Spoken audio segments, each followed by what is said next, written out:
ঠাকুরবাড়ির রুই মাছ ভাজা এটা কিন্তু একটা খুবই ইউনিক রেসিপি, যেটা কিন্তু আজকে তোমাদের সাথে আমি শেয়ার করব। তো চলো, প্রথমে ডালটাকে ধুয়ে কিন্তু দুবার ধরে ভালো করে কিন্তু ধুয়ে নিয়ে শুকনো করার জন্য রেখে দেওয়া হয়েছিল। তো এই ডালটা কিন্তু কিভাবে ইউজ হবে তো সেটা পরে আমি দেখাচ্ছি, কিন্তু প্রথমে এই ডালটাকে ধুয়ে ভালো করে জলটা শুকনো করতে একটা ছাঁকুনির মধ্যে রেখে দিয়ে শুকনো করতে দিয়ে দিয়েছিল মামুনি। তারপর মিক্সির বোলের মধ্যে কুচনো পেঁয়াজ, রসুন, কয়েক কুচি রসুন, আর হচ্ছে আদা আর দুটো শুকনো লঙ্কা দিয়ে ভালো করে কিন্তু একটা পেস্ট করে নেওয়া হয়েছিল।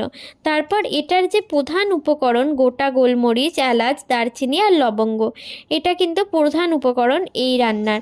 একটু নুন দিয়ে ভালো করে নেড়ে চেড়ে নিতে হবে।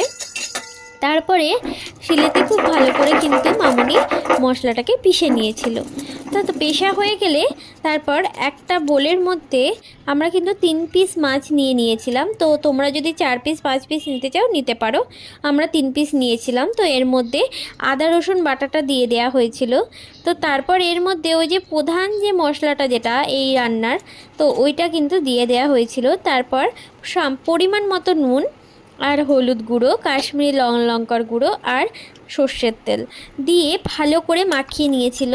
তার মধ্যে আরেকটা যেটা জিনিস যেটার স্বাদ আরও বাড়িয়ে দেয়, তো সেটা হচ্ছে ফাটানো টক দই, কিন্তু এর মধ্যে সামান্য পরিমাণে অ্যাড করে দেওয়া হয়েছিল। খুব একটা নয়, তাহলে কিন্তু বেশি টক হয়ে যেতে পারে। সামান্য পরিমাণে কিন্তু টক দই অ্যাড করে 30 মিনিটস কিন্তু রেখে দেওয়া হয়েছিল ম্যারিনেশনে। তারপর শুকনো হয়ে গেলে মুসুর ডালটাকে শুকনো করার মধ্যে ভালো করে কিন্তু মামুনি ভেজে নিয়েছিল যতক্ষণ না এই কালারটা আসে। তারপর ভাজা হয়ে গেলে একটুখানি ঠান্ডা হলে অল্প অল্প করে নিয়ে, যেহেতু আমাদের তো ছোটো সিল, তো তাই জন্য অল্প অল্প করে নিয়ে কিন্তু মুসুর ডালটাকে ভালো করে বেটে নিয়েছিল। বাটার সময় যদি মিহি যদি না হয়, যদি কিছু দানা দানা যদি থেকে যায়, তাহলে কিন্তু কোনো অসুবিধা নেই।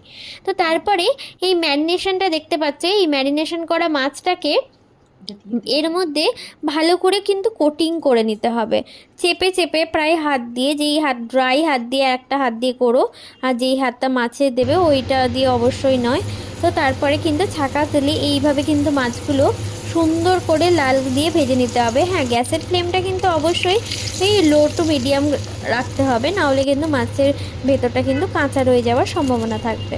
তো তারপরে কিন্তু আমাদের রেডি এই ঠাকুরবাড়ির রুই মাছ ফ্রাই।